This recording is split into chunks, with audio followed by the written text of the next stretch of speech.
माझे आवडते सर्व शिक्षक व शिक्षिका व आदरणीय संजय सर व माझ्या तमाम वारकऱ्यांना माझा नमस्कार.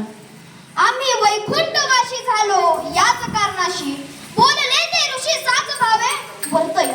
जे संतांनी सांगितलंय ते सांगण्यापुरतं आम्ही जन्माला आलो नाही तर आम्ही आमच्या कृतीतून दाखवून देऊ काय जग नाही संतांचं. खरं तर ज्ञानेश्वरी खूप सुंदर आणि पवित्र ग्रंथ आहे, पण आपल्या मनामध्ये असा समज निर्माण झालाय की निवांत 60-70 उलटल्यानंतर ज्ञानेश्वरी वाचावी. अहो पण ते लिहिले का तरुणांनी? वयाच्या अवघ्या 16व्या वर्षी लिहिलेली ज्ञानेश्वरी आपण उतरत्या वयात का बरं वाचावी? खरं तर ज्ञानेश्वरी तर महान ग्रंथ आहे, पण त्यामागचं ज्ञानमानचं जे समृद्ध जीवन आहे ते सर्वांपर्यंत पोहोचावं यासाठी सर्व हत्तास. ज्ञानवंत ज्ञानेश्वर महाराजांना सुद्धा विठ्ठलाचा हेवा वाटतो. काय ताकद आहे त्या पांडुरंगामध्ये, पांडुरंगाच्या नामामध्ये. कारण आज कोणतंही निमंत्रण न देता हजारो पावलं त्या पंढरपुराकडे वळतात, कारण त्या भक्तीत सामर्थ्य, कारण त्या नामात सामर्थ्य आहे. ज्यांच्या कृतीत आणि ज्यांच्या विचारात एकही भेद नाही अशी संत म्हणजे ज्ञानेश्वर महाराज. ज्ञानोबा माऊली आंघोळीसाठी इंद्रायणीच्या काठावर गेले. तिथल्या विद्वानांनी आंघोळ तर नाहीच करू दिली, पण तुम्ही संन्यासाची पोरं, तुमच्या आई वडिलांनी धर्म पुरवला, तुम्हाला इंद्रायणीत पाहून ठेवण्याचा अधिकार नाही म्हणून विनवलं. तिथली मुलं तर दगड गोंडे घेऊन ज्ञानोबांच्या मागे लागली. ज्ञानोबा झोपडीकडे पळत निघाले. झोपडीकडे पळत निघालेल्या ज्ञानोबांकडे इंद्रायणीने एकदाच पाहून बघितलं आणि पुन्हा प्रवाही झाली. किती दुःख, किती यातना सहन केल्या, पण तरी ज्ञानोबांच्या साहित्यात कुठे राग नाही, कुठे द्वेष नाही.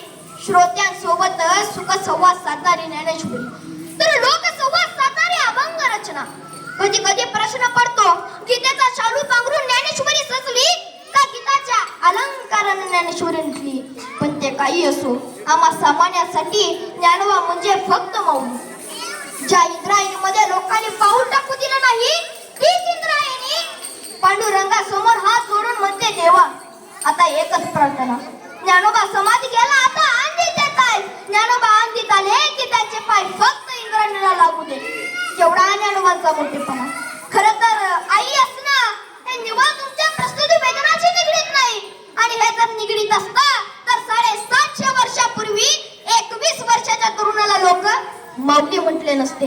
ज्ञानोबा माऊली प्रतिज्ञा करतात की अवघाची संसार सुखाचा करीन, आनंदे भरीन त्रिणी लोक. हा सगळ्याचा संसार सुखाचा करीन, सगळ्याच्या जीवनात आनंद भरीन. कोण घेतं ही प्रतिज्ञा? ज्याच्या वाटेला लोकांनी सुख येऊ दिलं नाही, ज्याच्या वाटेला लोकांनी आनंद येऊ दिला नाही, इंद्रायणीमध्ये अंघोळ करू दिली नाही, इंद्रायणीमध्ये पाऊल टाकू दिलं नाही. ज्या समाजानं प्रचंड दुःख दिलं, ज्या समाजानं प्रचंड अवहेलना केली, त्याच समाजासाठी ज्ञानोबा म्हणतात की अवघाची संसार सुखाचा करीन, आनंदे भरीन त्रिण लोक. काय म्हणायचं या वृत्तीला? संतांच्या याच वृत्तीला आपण समजून घेतलं पाहिजे. ज्ञानोबा सोपा आणि मुक्त आहे. ज्ञानोबा माऊली म्हणतात, पांडुरंगाकडे पाहिल्यानंतर ज्ञानोबा जो आपला आनंद व्यक्त करतात, तेव्हा ज्ञानोबा माऊली म्हणतात, तिरूप पाहता लोचने सुख झाले ओ साजने. साधू संतांचा भगवंताकडे पाहण्याचा जो भाव आहे, समाजाकडे पाहण्याची जी दृष्टी आहे, ती आम्हाला आत्मसात करता येईल का? त्या दृष्टीने समाजाकडे बघता येईल का? पण नाही. भगवंताकडे मागण्याची वेळ येते तेव्हा ज्ञानोबा म्हणतात की जो जे वंचित तो ते लागो, भूता परस्परे जडो मैत्र जीवांचे.